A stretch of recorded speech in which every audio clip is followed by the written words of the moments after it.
Hello and welcome back to the Stronghold. I'm the Magi and welcome to Midweek Magic, where I want you to grow your collection by winning 2 free Rare or Better ICRs each and every week. This week's Midweek Magic, much like the Foundation set that it celebrates, is, well, something a little different than we're used to.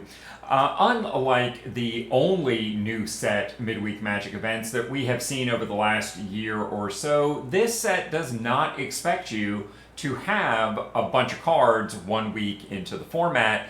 Instead, on day 1, they're giving you an all-access constructed event to let you play around with the cards and decide up front what works for you and what doesn't.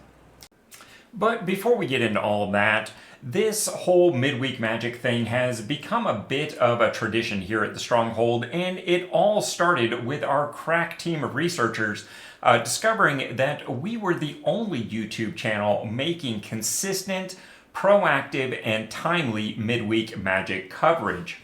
And here we are years later, and it appears that we're still the only ones out there doing it for the budget community.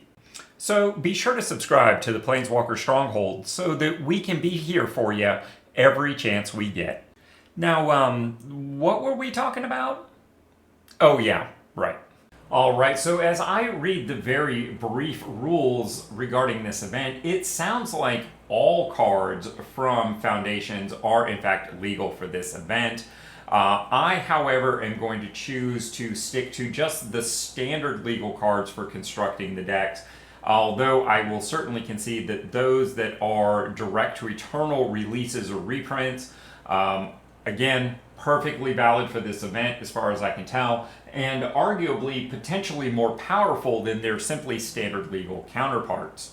Secondly, I'm going to try and stick to decks that, are really at their best or at a very high potential just using cards from Foundations because, well, that's the premise of this event. And I'm going to kind of ignore decks that get significantly better when you introduce cards from the broader spectrum sets.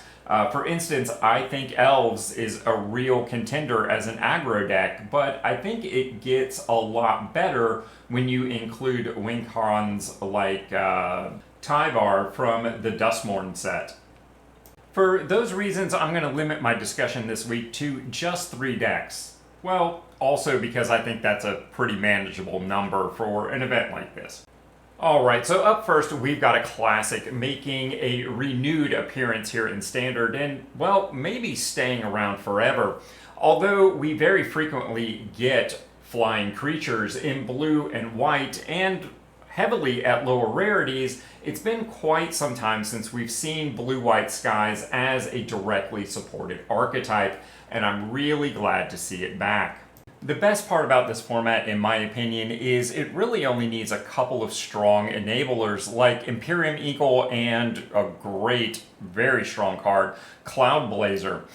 Mix in a few creatures with flying, a little bit of removal, and, well, there you go. And the best thing about this, since this is an all-access event, we can test out those higher rarity flyers out there and see who really deserves slots in this deck, or is it just as well built with just low rarity cards? Time will tell. Alright, let's face it, Standard is no stranger right now to tribal or kinship style decks. And let's be honest, if your favorite tribe isn't in Standard at the time of Foundation's release or shortly thereafter, it's probably time to move on and join another tribe. On the flip side of that coin, it was, well, somewhat difficult to find, of the many tribal options within Standard, one that wasn't hindered by just using Foundation's cards. That is, until I took a look at Goblins, because this deck pretty much has everything it needs in Foundations, and this might be one where I cheat a little bit and throw in a couple non-standard cards, because I do think Goblins is even stronger in the Eternal formats like Historic. All this deck really needs is a few very low to the ground and aggressive 1 and 2 drops, followed up by some Lord-style powerhouse cards, and of course the occasional trick to help you push damage. For our third and final deck this week, we are going to leave vanilla behind and get weird, y'all. You see, the Gates package is now back in Standard, and, well, frankly, I think it deserves a little bit of attention. I think there is a chance that there's something very real here. So we are going to build a classic blue-white control shell built around mass removal like Day of Judgment and lots of card draw like Think Twice.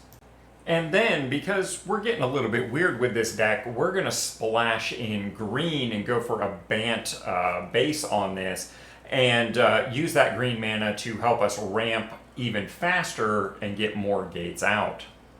And throughout all this controlled chaos, we're going to use creatures like Archway Angel to help keep us alive with that gate-focused life gain. And, well, you know, if it sticks around the block, that's great. If we have to kill it with a Wrath to keep control of the board, that's okay too. It did its work when we gained the life. And all of this basically comes down to managing resources and buying time until we can pull off the fabled Maze's End win con. Yep, we're gonna live the dream, boys. The best part about this format, in my opinion, is it really only needs a couple of strong enablers like Imperium Eagle and a great, very strong card, Cloud Blazer. Mix in a few creatures with flying, a little bit of removal, and, well, there you go. And the best thing about this, since this is an all-access event, we can test out those higher rarity flyers out there and see who really deserves slots in this deck, or is it just as well built with just low rarity cards? Time will tell. Now, I will be the first to admit these are my choices for fun decks for this event. There are certainly a lot of other options, not the least of which would be the other 9 basic draft archetypes that can be built around. Like I said earlier, you can certainly include the Direct to Eternal cards for some diversity and, well, quite possibly a power boost. Because ultimately, these are just my choices in a very broad field. So be sure to get down in the comments, let me know how these decks worked for you, or perhaps didn't. What did you end up running that was completely different? What surprised you in this event? What did you see from opponents that really caught you off guard? These are the things that are going to help us build as a budget community, so don't be shy about sharing. We definitely want to hear it all. And let's not forget, we're going to be building standard decks out of Foundations for at least 5 years and arguably much longer.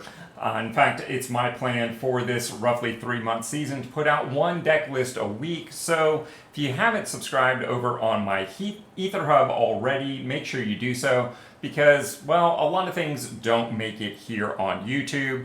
And similarly, I've got a lot of stuff coming out on Patreon, so be on the lookout for that as well. And hey, just in case you didn't catch all that, Matt would like you to know that the deck list that we discussed in this video is going to have a link down in the doobly-doo to take you over to Aetherhub, along with a link to any other alternative lists that you might wish to consider. He only asks that you give it a little thumbs up when you're over there checking out the deck list. And I plan on live playing this event on Wednesday at 11 a.m. over on my Twitch channel, so definitely stop in and check it out. Because the Stronghold is so much more than just a YouTube channel, and you can find links to all of our other social media outlets in our profile. Because at the end of the day, we're all budget players. And as a community, we're stronger together. So like, comment, subscribe, follow, do all those things to show a little love. It's appreciated more than you know.